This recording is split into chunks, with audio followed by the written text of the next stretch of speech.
Kasi nga, mahal mo. Kaya nabulag ka siguro sa mga senyales na mga hindi mo na nakikita kasi nagbubulag-bulagan ka na dahil nga sa pagmamahal. This is big cases na mga nangyayari sa mga lovers ngayon, especially sa mga babae na nakakakita na sila ng mga red flags sa mga lalaki pero hindi na lang nila pinapansin kasi mahal na mahal nga sila. Mahal na mahal nila yung lalaki. Kaya hindi nila maiwan-iwan kahit sa anumang rason kasi nga nabulag sila ng pagmamahal. So girls, today I will tell you yung kasabihan nga na iwanan mo na ang lalaki pag nakita mo to sa kanya. Yes, ako na nagsasabi. As a guy, this is the biggest red flag as a guy. Yung pag nakita mo itong mga red flags na to, this is your sign para iwanan na ang lalaki na yan. Kasi for sure, this is really bad. So kung bago ka pa lang dito sa akin channel ay pakisubscribe muna ng aking YouTube channel para dumami naman yung pamilya natin dito sa YouTube. And also, pag nagustuhan mo po maya-maya itong video natin ay iwanan nyo na ako ng like. And also, do not forget to turn on your notification bell para maging updated ka sa mga ina-upload nating videos every week. At sa kalagitnaan nga po ng ating video ay meron po tayo shoutout section kung saan ibabatiin natin ang ating mga mahal na subscribers na nagpapa-shoutout since last week. Kaya just keep writing down your comments, birthday, kasal, or anniversary, monthsary, or kung gusto nyo lang batiin yung sarili nyo, or kung gusto nyo batiin mga loved ones nyo nagtatrabaho sa abroad, pwede po yan. At meron po tayong section na bago ngayon sa Instagram na ima-my day kita sa Instagram. So just follow my Instagram account. At ima-my day ko yung pangalan nyo doon. Meron tayong link dyan sa ilalim, sa description down below. I-click nyo na lang yan. Tapos dadalhin na kayo doon sa aking Instagram account. Di ba? Napakadali lang. Dadali na kayo kaagad doon. Kaya kung wala kayong Instagram, napakadali lang din gumawa ng Instagram. Guys, napakadali. Sobrang dali. May email ka lang, may number ka lang, din gumawa ka ng password mo, makakagawa ka na ng Instagram mo. So without no more further ado, let's go to our main topic for today na kay iwanan mo na ang lalaki kapag nakita mo ito sa kanya. Let's go! Iwanan mo na ang isang lalaki kapag nakita mo ito sa kanya. Number one is kapag sinisigawan ka niya. Di ba? Ay, hi ka muna sa camera. Hi ka muna. Hello! Yan. Number one is kapag sigawan ka na niya or minumura-mura ka na niya. Yes. That is the number one sign for you to leave. That is a sign of disrespect. Kasi pag pinatagal at pinahaba mo pa yan, sinanay mo na pinapayagan mo na lang na sigaw-sigawan ka, mura-murahin ka, especially kung napakalit lang naman na kasalanan, pagkakamali, that is not acceptable. As deep down, at the end of the day, babae pa rin kayo. You're the most vulnerable creature dito sa mundo. Diba? Kahit sabihin niyo pag strong, independent woman kami, at the end of the day, babae pa rin kayo. And we guys understand that one. So, pag naka-encounter ka sa partner mo ngayon na minumura ka na, diba? Sinisigaw-sigawan ka na, all you have to do is just leave in that relationship because, you deserve better. Okay? You deserve better. It doesn't matter kung nagpo-provide man siya sa'yo. You don't deserve that. You enter a partnership, it's a two-way. Diba? It's a two-way cycle. Kailangan dalawa kayo yung gagawa ng kung ano man. Diba? Hindi pwede isisi at mumura-murahin kayo, sisigaw-sigawan kanya. You deserve better than that. So kapag ang lalaki ay sinisigawan at minumura-mura ka lang, I'm telling you, iwanan mo na yan. Up next, if he's not pursuing you anymore, diba? Yung nawala na yung essence ng ligaw kasi nga siguro sinagot mo na o siguro sinuko mo na yung bataan sa kanya. Diba? Ito, applicable to. Yung sinuko yung bataan sa mga bagong magjowa, sa mga bata dyan. Ha? Meron man tayong mga young viewers ngayon. Or sa mga anak nyo, sabihin nyo na rin to. So yeah. If he's not pursuing you, sa una lang nga siya magaling. Diba? Sa una lang siya magaling. Kaya yun. Nakuha na siguro yung gusto.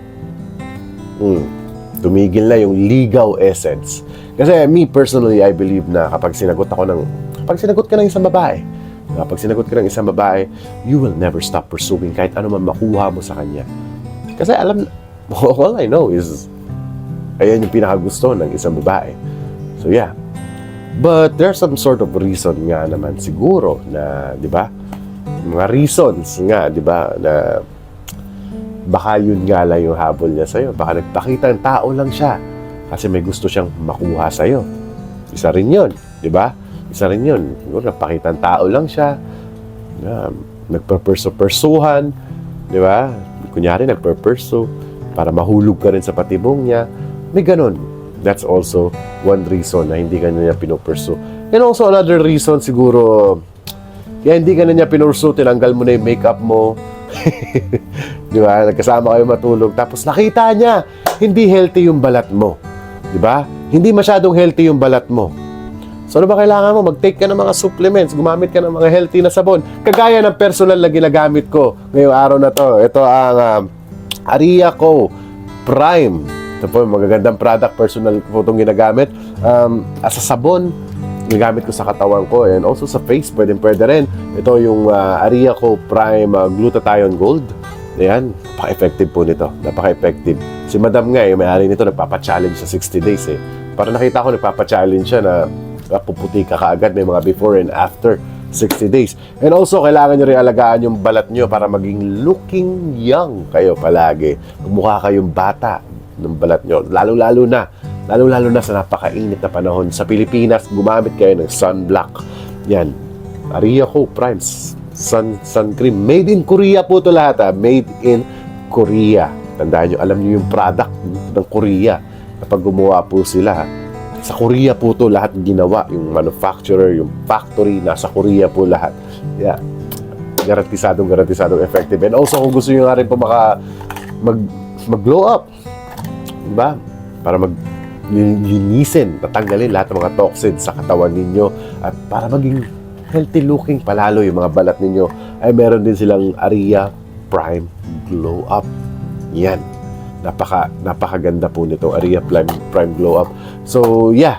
Kung gusto niyo po makascore nito, kung gusto niyo po makabili ng mga products na to, which is really, really effective. Tignan niyo nga yung balat ng, di ba? Yung balat ko, di ba? Makaayos, di ba? Dahil sa Aria Co Prime. So yeah, kung gusto niyo po makascore nito, meron po tayong link in the description down below. May sa TikTok shop, sa Shopee, sa Pilipinas meron din. At kung nasa Korea ka, meron din sa Coupang shop. May mga link na i-click mo na lang, dadaling ka na at makaka-order ka na dito. So thank you so much Aria Co for sponsoring this video. So let's go to our main topic. Iwanan mo na ang lalaki kapag nakita mo to sa kanya. Up next is kapag wala na siyang time sa'yo. Yes. Alam mo yung lalaki, as I said nga sa number 1, ay gagawa talaga ng paraan yan at makakahanap ng oras yan para makita ka kung mahal na mahal ka nga niya. Diba? It's also the same sa number 1. Kapag sinisigaw-sigawan ka na niya na wala na yung respeto sa'yo, of course, susunod din yun, mawawala rin yung time sa'yo. Diba? Or maybe yun yung mauuna nga eh. Mauuna nga to eh. Mawawalan siya ng time sa'yo. Tapos pag kinulit mo doon kanya sisigaw-sigawan or baka mumura-murahin kanya, may mga ganun tendencies. But this one, I think, is going to be the first thing that will happen. Diba? Which is also a big reason na kailangan iwanan mo na nga ang lalaki na to. Kasi kung wala siyang time sa'yo, for sure he's doing something else. I'm not assuming. Hindi ako nag-a-assume, but for sure, that guy is already doing something else. Kasi, bakit ka pa niya niligawan on the first place? Diba? On the first place. So, if that guy doesn't have a time for you, wala nang kwenta. Yung mga, ano nga tawag yan? Yung mga, may pinagsamahan naman kasi kami. Yung mga ganun-ganun. Pero pag may anak na, oops, labas na ako sa usapan na yan. Kasi ibang usapan na po yung anak. But, kapag nasa relationship pa lang kayo, which is really, really good kapag wala pang anak, and nakita mo na yung signs na to na bakit wala siya kaya kailangan iwanan? Diba? Why do I have to leave this guy? This is the biggest reason why if he doesn't have any time for you. Kasi, diba, ang lalaking in love, ang lalaking mahal na mahal ka, eh gagawa talaga ng paraan niya para makita ka kahit diba, kasulok-sulukan ng mundo, hanapin ka niya para puntahan ka dyan. Diba, ganun. Diba, ano lang yun, parang ano lang natin yun, kunwari lang, di ba? Yung kasulok-sulukan ng mundo. But, di ba, analogy was like that. Di ba? Alam nyo naman yan, ganyan gawain na isang lalaki. So, if he doesn't have time for you, it's it's time for you to go. And last but not the least, if that guy is not providing for you, lalong-lalo na pag mag-asawa na kayo.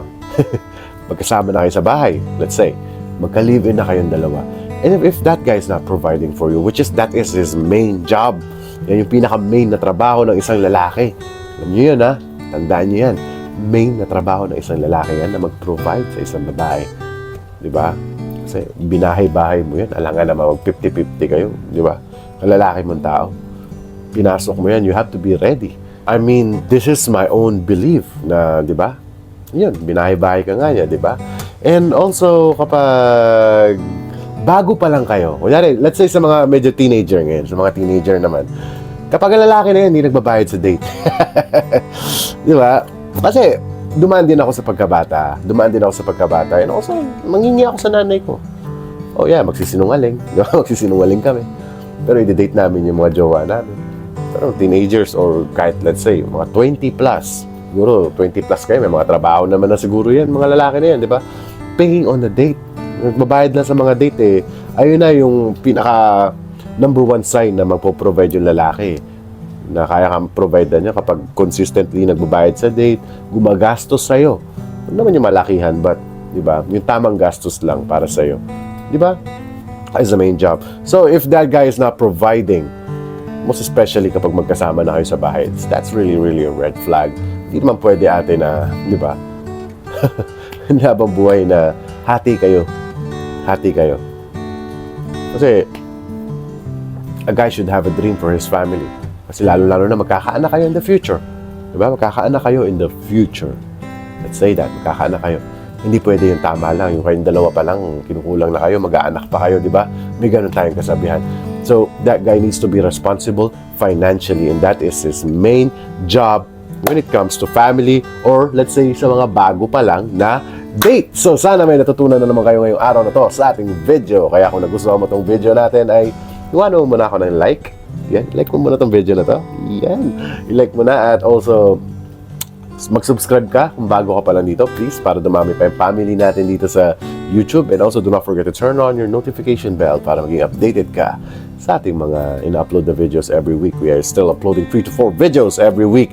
And yeah, just keep writing down your comments at mga pabate, pa-shoutout ninyo, most especially. Ayan, babasahin natin yan for our next week. Yeah, sa next week, abangan nyo sa mga ano natin, mga videos, baka pangalan mo na yung masama dyan. And also sa Instagram ko, ayan, ima-my day kita sa Instagram. I-follow mo lang ako sa Instagram at ima-my day kita, di ba?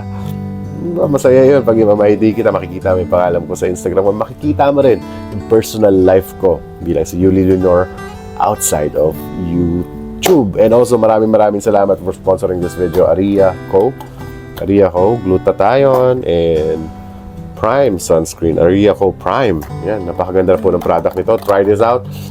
Link available sa Shopee at sa TikTok and sa Kupang. Kung nasa Korea ka, nandiyan po sa description box. Order na para gumanda rin yung balat nyo. Kagaya ko. So yeah, maraming salamat sa panonood at yeah, that's pretty much it. Lagi yung tatandaan, mahal na mahal ko kayo. Happy weekends, everybody.